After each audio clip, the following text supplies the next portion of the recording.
पिछली कड़ी में हमने चर्चा की थी कि रजिया सुल्तान ने तुर्की अमीरों को अपने लिए खतरा मानकर उनके विरुद्ध कठोर दृष्टिकोण अपनाया था, जबकि कुछ प्रबल हिंदू राज्यों की पुनर्स्थापना के लिए रणथंभौर तथा ग्वालियर के दुर्ग फिर से चौहानों एवं प्रतिहारों को लौटा दिए थे। रजिया ने हिंदुओं के प्रति जो मुलायम रवैया अपनाया था, ठीक वही रवैया उसने मंगोलों के मामले में भी अपनाया।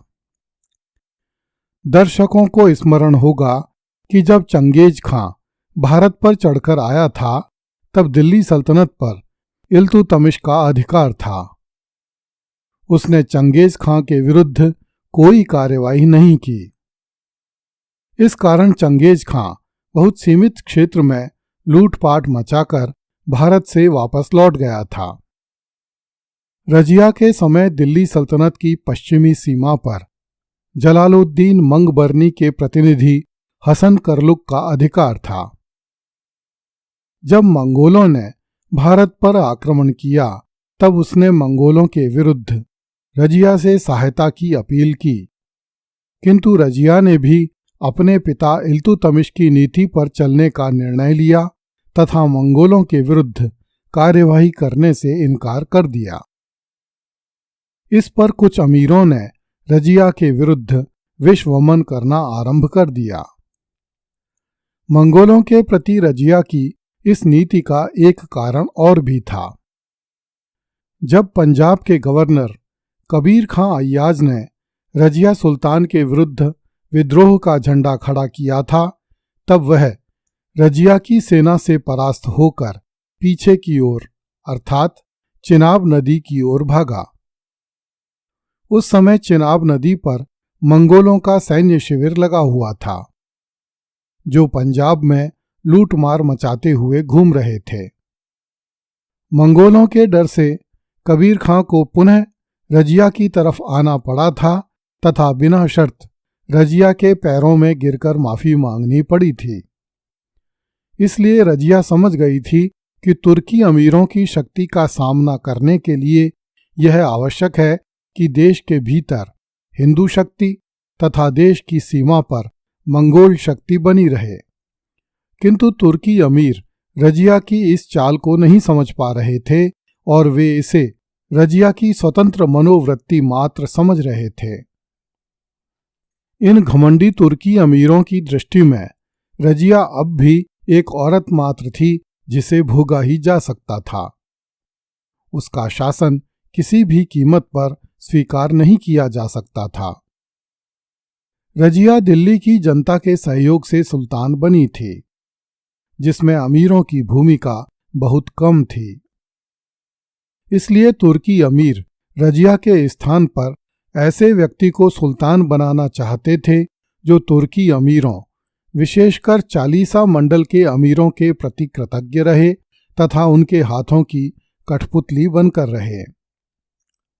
जब रजिया ने एक भारतीय मुसलमान को अपने दरबार में उच्च पद दिया, तो तुर्की अमीर रजिया के दुश्मन हो गए।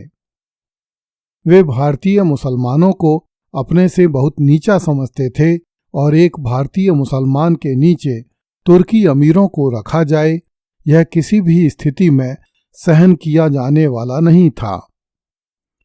इसलिए फिर से दिल्ली एवं दिल्ली नगर के बाहर चारों ओर विद्रोह के झंडे बुलंद हो गए। एक नासमझ लड़की की ऐसी हरकतें देखकर तुर्की अमीरों एवं गवर्नरों में रजिया के प्रति घृणा अपने चरम पर पहुंच गई। इसी भावना के वशीभूत होकर भटिंडा के गवर्नर मलिक इख्तियारुद्दीन अल्तूनिया ने विद्रोह का झंडा खड़ा कर दिया। रजिया विद्रोह को दबाने के लिए दिल्ली से भटिंडा की ओर बढ़ी। जब वह भटिंडा पहुंची, तब उसे तुर्की अमीरों ने अपने जाल में फंसा लिया। भटिंडा के गवर्नर मलिक इख्तियारुद्दीन अल्तूनिया और रजिया की परवरिश सुल्तान कुतुबुद्दीन के महलों में साथ साथ हुई थी और दोनों बचपन के मित्र थे। जब अल्तूनिया ने युवावस्था में प्रवेश किया, तो वह रजिया के प्रति अनुरक्त हो गया। उसने कई बार रजिया के समक्ष अपने प्रेम का प्रदर्शन किया, किंतु रजिया ने हर बार हंसकर टाल दिया।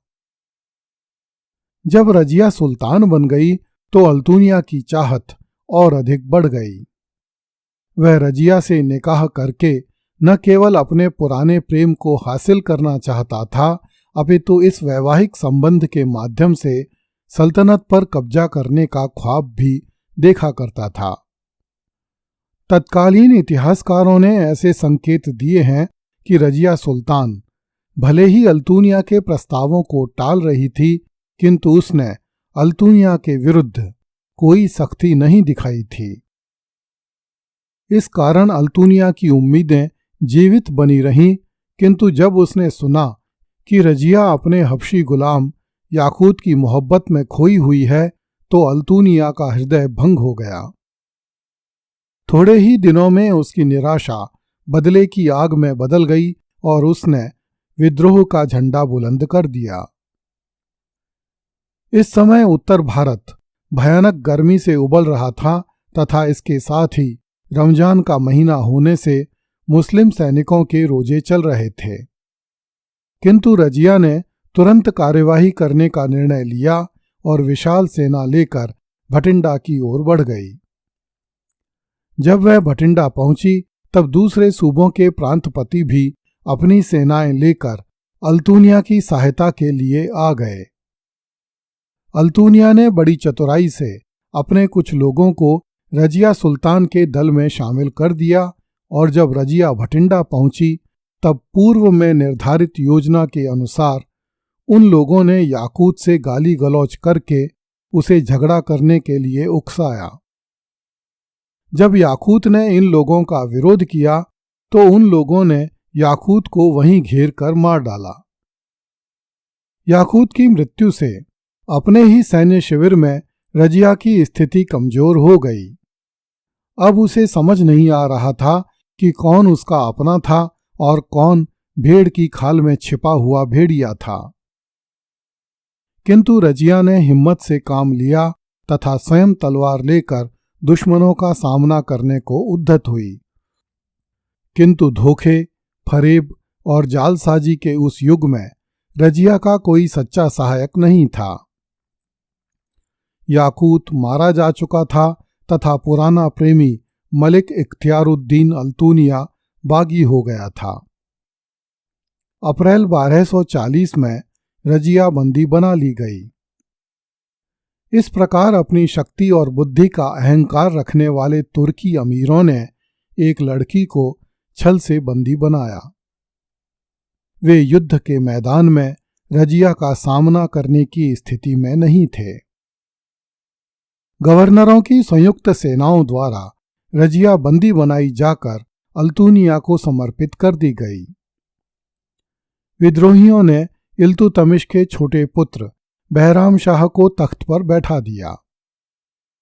मिन्हाजुस सिराज ने लिखा है कि रजिया ने 3 वर्ष 6 माह 6 दिन राज्य किया। जब रजिया बंदियों की तरह अल्तुनिया के समक्ष लाई गई तो अल्तुनिया ने उससे कहा कि यदि रजिया अल्तुनिया से विवाह कर ले तो रजिया को कैद में नहीं रहना पड़ेगा।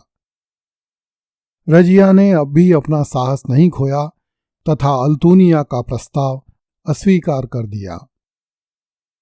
अल्तुनिया ने रजिया को भटिंडा के किला मुबारक में बंद कर दिया। रजिया को अपना भविष्य अंधकार में दिखाई देने लगा।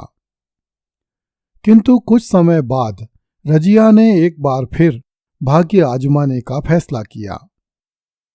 अल्तुनिया अब भी रजिया के साथ कठोर व्यवहार नहीं कर रहा था।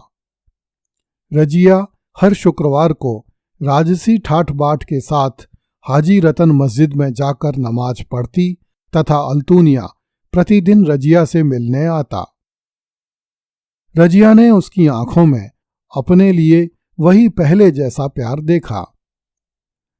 रजिया ने अल्तुनिया पर अपने रूप का जादू इस्तेमाल करने का निश्चय किया और उसने अल्तुनिया के समक्ष विवाह का प्रस्ताव रखा तथा अल्तुनिया से कहा कि रजिया से विवाह करके वह हिंदुस्तान का सुल्तान बन सकता है। अल्तूनिया यही चाहता था, अतः वह इस प्रस्ताव से सहमत हो गया और अगस्त 1240 में उसने रजिया को कारागार से मुक्त करके उसके साथ निकाह कर लिया। अगली कड़ी में देखिए, कुछ लुटेरों ने रजिया तथा अल्तूनिया को मार दिया। कृपया इस चैनल को लाइक, सब्सक्राइब एवं शेयर करें। धन्यवाद।